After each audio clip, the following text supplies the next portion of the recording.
Chapter 2. In the 363rd year, the Nephites attacked the Lamanites with their armed forces from the land of desolation.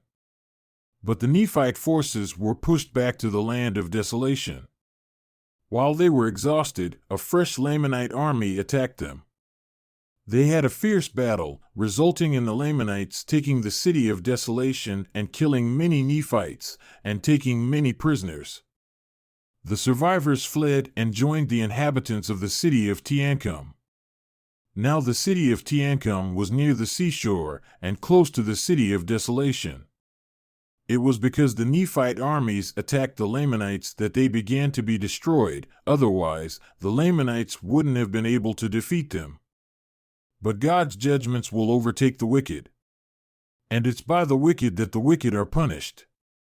Because it's the wicked who incite mankind to violence.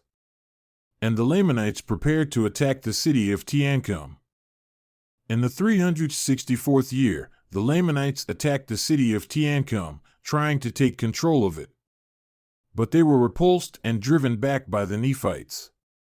When the Nephites saw they had driven the Lamanites back, they again boasted about their strength.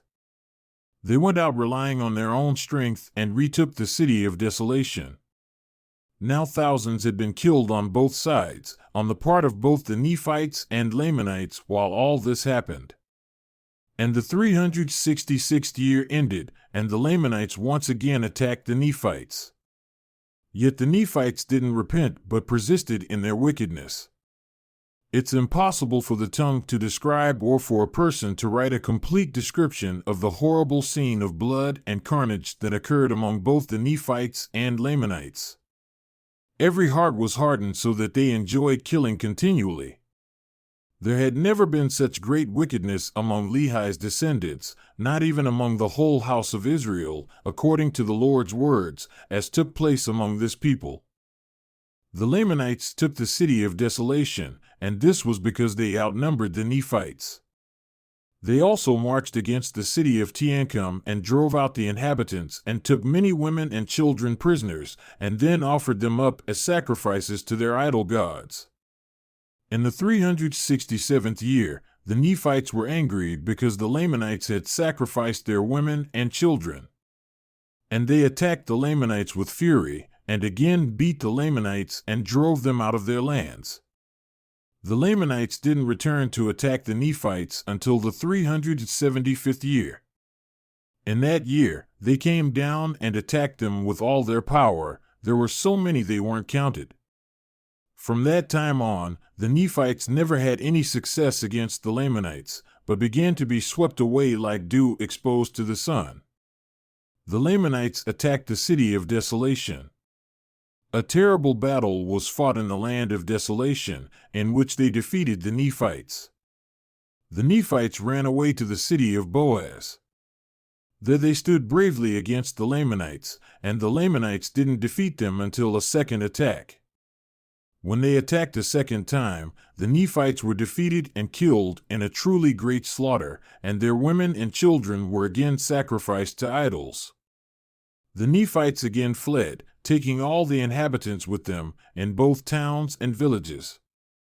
When I could see the Lamanites were about to overthrow the land, I went to the hill Shem and recovered all the records Amaron had hidden away under the Lord's protection.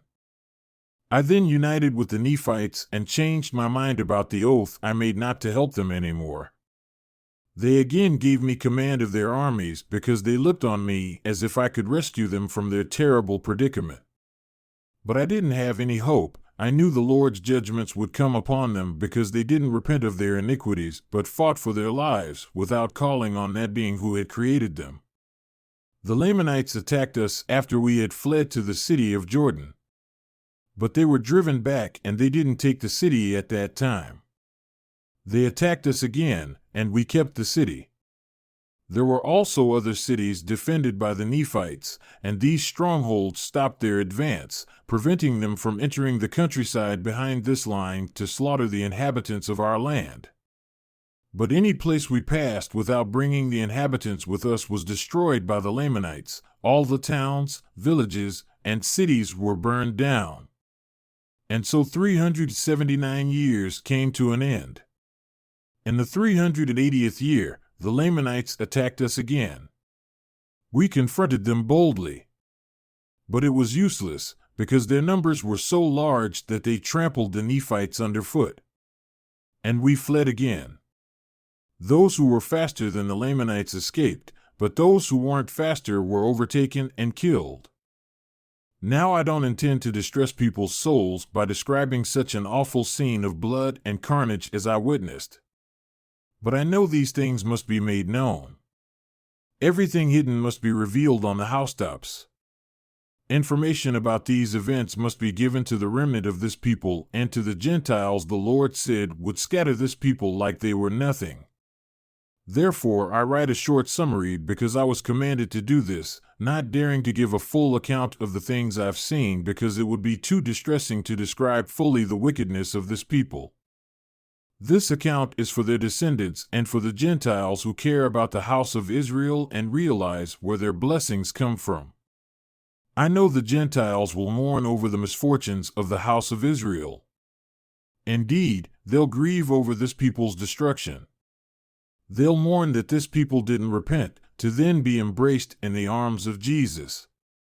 Now this record is for the remnant of Jacob's family. This account exists because God knows it was wicked to try and prevent it from being openly exposed.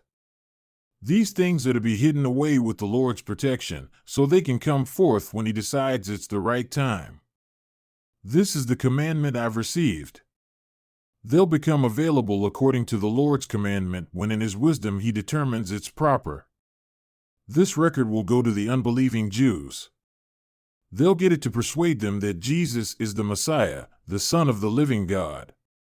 This is so the Father through His most beloved can accomplish His great commitment to restore the Jews and the whole house of Israel to the lands of their inheritance, which the Lord their God has given them, to fulfill His covenant. It's also for the descendants of this people to more fully believe in His gospel taught to them by the Gentiles. This people will be scattered and become a dark, filthy, and repulsive people, beyond the description of anything before among us or what happened among the Lamanites. This is the result of their unbelief and idol worship. The Spirit of the Lord has already stopped influencing their fathers.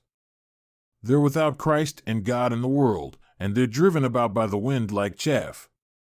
They were once a delightful people. They had Christ for their shepherd. Indeed, they were even led by God the Father.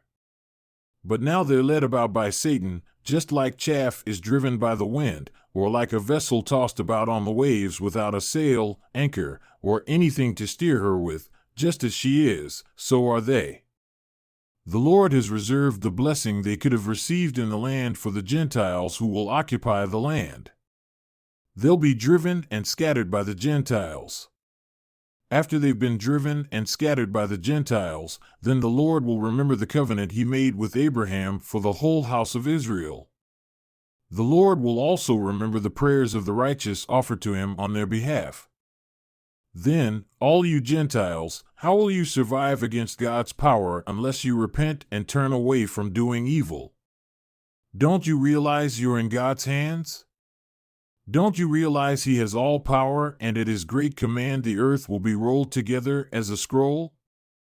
Therefore repent and humble yourselves before Him so His judgment isn't imposed also on you, with the remnant of Jacob's descendants coming among you as a young lion to tear you apart, with no one to rescue you,